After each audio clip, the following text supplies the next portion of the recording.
Hello everyone, good morning. Welcome back to our new video. আশা করি সবাই ভালো আছো আর সুস্থ আছো। আমরাও ভালো আছি। তো এই যে এখন যেহেতু ঘরের মধ্যে রান্না করা হচ্ছে না অনেক দিন ধরে, তো ভাবলাম যে র্যাক ঝুড়িগুলো একটু বের করে ভালো করে সাবান দিয়ে ঘষে ঘষে পরিষ্কার করে ধুই, কারণ অনেকটাই কালো কালো হয়ে গিয়েছে। এতদিন ঘরের ভিতরে রান্না করা হতো বলেই খুব তাড়াতাড়ি নোংরা হয়ে যেত র্যাক ঝুড়িগুলো। তো আজকে যদি ধুয়ে ঠুয়ে রাখি তাহলে অনেক কয়েকদিন পর নোংরা হবে, কারণ এখন তো বাইরেই রান্না হচ্ছে। র্যাক ঝুড়ির মধ্যে যে মশলার কৌটো টোটো ছিল সেগুলো সব নিয়ে এসেছি, কারণ এগুলোর ঢাকনাগুলো অনেকটাই কালি কালি হয়ে আছে। তো এগুলো সব ভালো করে ঘষে টষে ধুয়ে নেব। তো সব আগে নামিয়ে নিলাম, আগে র্যাক ঝুড়িটা পরিষ্কার করে ধুই, তারপরে বাকি সব। আজকে শুধু এই দুইটা বের করলাম, আর বাকি রয়েছে বড় সাদার একটা। তো ওটা আজকে আর বের করব না, কারণ সময় নেই, অনেকটা দেরি হয়ে যাচ্ছে। আমাকে আবার আমার রান্না বান্না করতে হবে, তার মধ্যে রান্নাঘরটা একটু ঠিক করতে হবে। আসলে বারান্দার চালটা যখন ছিল না তখন পাটকাঠির চাল ছিল, তোমরা সবাই দেখেছো। তো ওই চাল থেকে জল পড়তো বৃষ্টির দিনে, মানে ফুটো ছিল। তো জল পড়ে পড়ে নিচটার মাটিগুলো অনেকটাই ধুয়ে ধুয়ে গিয়েছে, যেদিকে এখন আমি রান্না করি ওই দিকটার। তো ওই জায়গাটা একটু মাটি কেটে দিতে হবে আর একটু সমান করে উঁচু করে দিতে হবে, তাহলে আমার রান্না করতেও সুবিধা হবে। আর এই কয়েকদিন ধরে উঁচু নিচু জায়গাতে বসে বসে রান্না করতে করতে আমার কোমরটাই প্রচণ্ড ব্যথা হয়ে গিয়েছে। জানি না কেন এই র্যাক ঝুড়ির মাঝখানের ঝুড়িগুলো একদম কালো কালো হয়েছে, মনে হয় যেন কে যেন কালি মেখে দিয়েছে। বেশি কিছু রাখাও হয় না, তারপরেও আপনা এরকম হয়ে যায় কিছুদিন পর পরই। শুধু কয়েকটা পেঁয়াজ লঙ্কা আর হচ্ছে মাঝে মধ্যে সবজি সবজি রাখি, আর তাছাড়া তো মশলার এই বয়ামগুলোই থাকে। তো বাসন মাজার যে স্টিলের জুড়া ছিল সেটা দিয়ে ভালো করে ঘষে ঘষে ওগুলো তুললাম, আর তারপরে ধুয়ে ধুয়ে এখন রোদের মধ্যে দেবো। এই দেখো, এই হচ্ছে আমাদের বর্তমানে কলের পাড় থেকে বাড়ির ভিতরে যাওয়ার রাস্তাটা এখন আগের থেকে অনেকটাই সরু হয়ে গিয়েছে, তবে যাওয়া আসার জন্য চলে আর কি। তো যাই হোক, ও গিয়েছে জুইকে নিয়ে স্কুলে রাখতে, আর সকাল সকাল জুইকে খিচুড়ি বানিয়ে খাওয়াই দিয়েছি। কারণ এত সকালবেলা ভাত রান্না করলে পরে দুপুরবেলা আর ওই খেতে চায় না। তো এই জন্য দুপুরবেলায় রান্না হবে। তো সকাল সকাল ওকে খিচুড়ি বানিয়ে খাওয়াই দিয়ে পাঠালাম স্কুলে, আর আমরাও একটু করে চা বানিয়ে খেয়ে নিয়েছি। তো যাই হোক, এখন এই র্যাক ঝুড়িটা ধুয়ে নিচ্ছি। এটা বেশি একটা নোংরা হয়নি যদিও বা, তারপরেও ভালো করে ঘষে ঘষে ধুয়ে নিচ্ছি। আর এই যে ট্রেটা দেখতে পাচ্ছ, এই ট্রেটা হচ্ছে আমাদের বিয়ের সময়ের উপহার। এখনও পর্যন্ত দেখো কতটা ভালো আছে, কারণ অনেক যত্ন সহকারে রেখে দিয়েছি। আর বেশি একটা ইউজ করাও হয় না, যখন কেউ আসে বাড়িতে তখন আর কি ইউজ করা হয়। দুইটা ছিল, তো একটা ফেটে গিয়েছে, আর এগুলো প্লাস্টিকের তো খুব তাড়াতাড়ি ফেটে যায়। আর একটা আছে ভালোই। জুই স্কুল থেকে আসার আগে আগে এগুলো আমাকে ঘরের ভিতরে ঢোকাতে হবে, কারণ ও যদি এসে দেখে এই র্যাক ঝুড়ি, এগুলো নিয়েই খেলা শুরু করে দিবে। আর ভাঙতে কতক্ষণ। তো তাই ও আসার আগে এগুলো শুকিয়ে টুকিয়ে ঢুকিয়ে রাখতে হবে। বাইরে যা জিনিস দেখবে সেটা দিয়েই খেলা শুরু করে দিবে, কারণ ও সারাক্ষণ বাড়ির ভিতরেই খেলে, বাইরে বেশি একটা যায় না। যদি আমরা কেউ যাই বাইরে তাহলে আমাদের সাথে সাথে যায়, তাছাড়া সারাদিন বাড়ির ভিতরেই খেলে। তো এই জন্য আশেপাশের জিনিসগুলো ঠিকঠাক থাকে না। যেটা দেখবে, আমার ওড়না দেখলে ওড়না নিয়ে খেলা শুরু করবে। তারপরে যা যা জিনিস বাইরে থাকে, এর জন্য সবসময় একটু সাবধানে রাখতে হয় জিনিসপত্র। তো এই যে চেয়ারের জামা কাপড়গুলো একটু ভাঁজ করে রেখে দিলাম। এখন এই যে সকালবেলা চা তারপরে খিচুড়ি এগুলো খাওয়া হয়েছে, তো এখন এই বাসনগুলো একটু মাজা ধোয়া করে রেখে দিই। তো বন্ধুরা, এখন বাজে হচ্ছে 11টা। যেহেতু স্কুল গিয়েছে, তো আমি এদিকে কাজকর্মগুলো এগোচ্ছি একটু একটু করে। আর ওকে বলেছি যে আজকে হচ্ছে রান্নাঘরের ওই জায়গাটা, মানে উনুনের যেখানে উনুন বসিয়েছি তার পাশেটা অনেকটা গর্ত করতো, তো ওখানে একটু মাটি কেটে দিতে। দেখা যাক, এখনও জুইকে রেখে আসেনি। ততক্ষণে আমি র্যাক ঝুড়িগুলো একটু বের করে ধুইলাম, কারণ প্রচণ্ড কালি কালি হয়ে আছে। অনেক দিন গ্যাসে রান্না হয়েছিল, তারপরে আর ধোয়াই হয়নি। আর তার মধ্যে হচ্ছে জুয়ে জামা কাপড়গুলো ধুয়ে দিলাম, এখন নিয়ে গিয়ে রোদে মেলে দিয়ে আসবো। তো খুব সুন্দর একটা রোদ উঠে গিয়েছে, আর তার সাথে হালকা হালকা হাওয়া ছিল। আর জুয়ের যেহেতু সর্দি কাশি এটা আছেই, তো এর জন্য ওকে একটা ফুল হাতা ড্রেস পরিয়ে দিয়েছি ভিতরে, তার উপরে স্কুলের ড্রেস। কারণ এখন দুপুরবেলাটা একটু গরম পড়ে যায়, তো এর জন্য সোয়েটার তো পরানো অসম্ভব, কারণ সোয়েটার পরালে প্রচণ্ড ঘামবে। তো গাছের পাতাগুলো দেখে বুঝতেই পারছো কতটা পরিমাণে হাওয়া হচ্ছে। তবে এখনকার দিনগুলো কিন্তু দারুণ, কারণ না তো বেশি পরিমাণে গরম না তো ঠান্ডা, এরকম দিনই ভালো লাগে।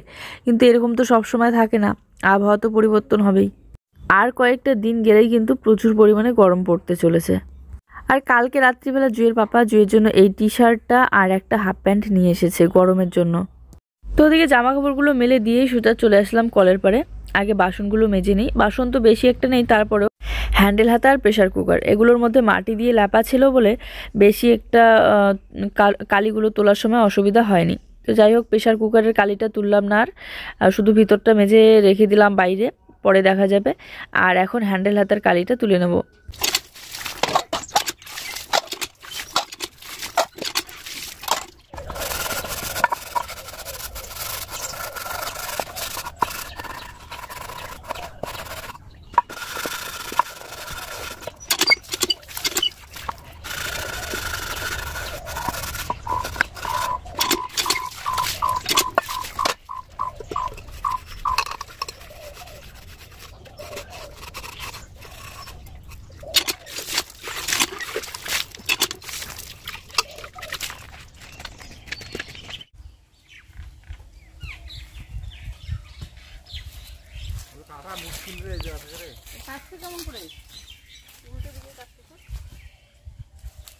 তো গাইস, আমরা এখন হচ্ছে মাটি কাটছি, মাটি উবাবো, আমাদের বারান্দার রান্নাঘরে দেবো।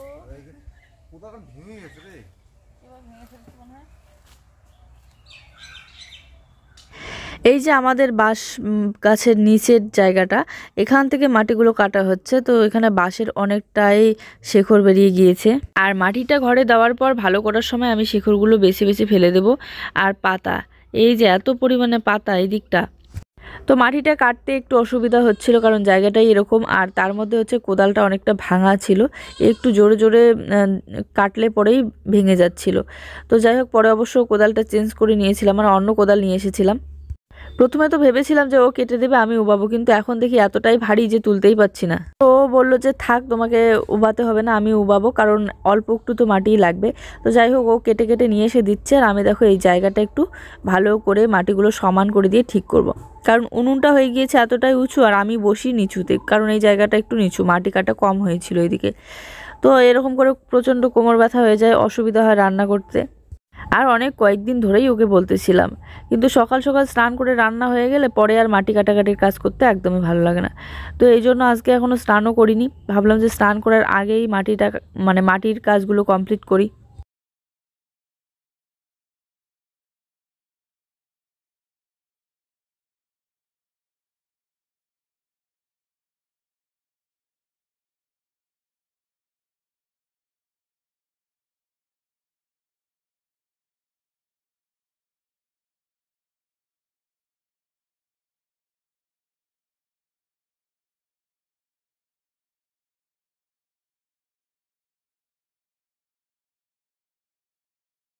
মনে আছে তোমাদের, এই বারান্দার মাটিগুলো কিন্তু আমরাই দুজনে মিলে কেটেছিলাম, আর এভাবে ও আমাকে কেটে দিয়েছিল, আর এভাবেই আমি মাথাতে করে নিয়ে এসে উবিয়ে উবিয়ে এই বারান্দাটার মধ্যে দিচ্ছিলাম।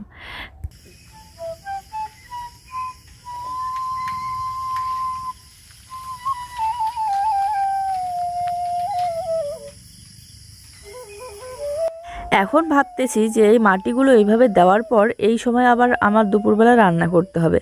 তো এগুলো তো পায়ে পায়ে উঠে যাবে, বা যদি রান্নার বাসনে লেগে লেগে রান্নার মধ্যে চলে যায়, সেটাই চিন্তা করতেছিলাম। কিন্তু তারপরে মাটিটা বসিয়ে দেওয়ার পর দেখলাম যে মাটিটা এতটাই ভালো যে খুব তাড়াতাড়ি বসে যাচ্ছে।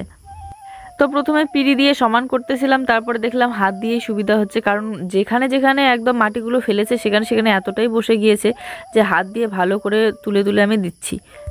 তারপরে এভাবে হাত দিয়ে মেরে মেরে একদম ভালো করে বসিয়ে দিচ্ছি মাটিটা।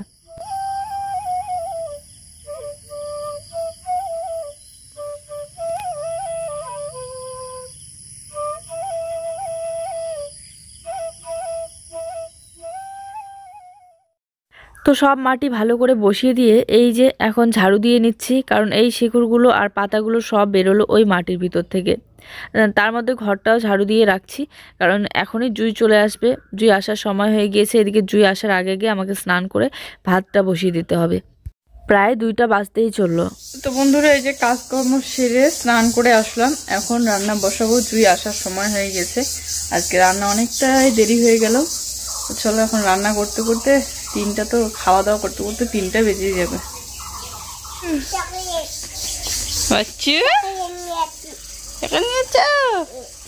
শরীরটা কেমন আছে? ভালো আছে? হ্যাঁ, টাই পড়াতে ভুলে গেছি, তাই বাঁশের ওই সরু সরু লাকড়িগুলো থাকলে বা পাটকাঠি থাকলে খুব সহজে উনুনটা ধরে যায়, কিন্তু কোনোটাই ছিল না। এত মোটা মোটা লাকড়ি সেই কাগজের টুকরা দিয়ে ধরাতে ধরাতে অনেকটা সময় লেগে গেল। তো ওই যে ভাত বসিয়ে দিলাম, আর ভাতের উতালও প্রায় চলে এসেছে। ডাল করব আর ডিম ভাজা করব, আর হচ্ছে পাঁপড় ভাজা। আর কয়েকদিন তারপরে তো আমাদের গাছে প্রচুর লেবু হবে, অনেক লেবুর ফুল ধরে গিয়েছে। তো দেখতেই পাচ্ছ ভাতটা নামিয়ে নেওয়ার পর এদিকে আমি ডাল সেদ্ধ করে নিলাম। তো ডালটা এখন সোমবার দেবো, তাই ডালটা ঘেটে নিচ্ছি একটু লবণ হলুদ দিয়ে।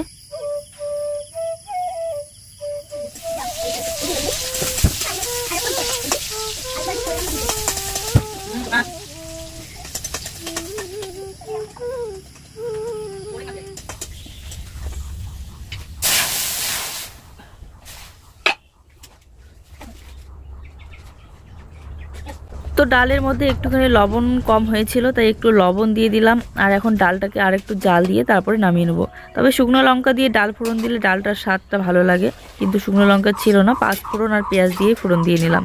আর এখন ডিমটা ভেজে নেব। জুইয়ের জন্য হচ্ছে ব্রয়লারের ডিম, আর আমাদের জন্য হাঁসের ডিম। চলো আজকের ভিডিওটা এই পর্যন্ত। সবাই ভালো থেকো, সুস্থ থেকো, দেখা হচ্ছে নতুন ভিডিওর সাথে।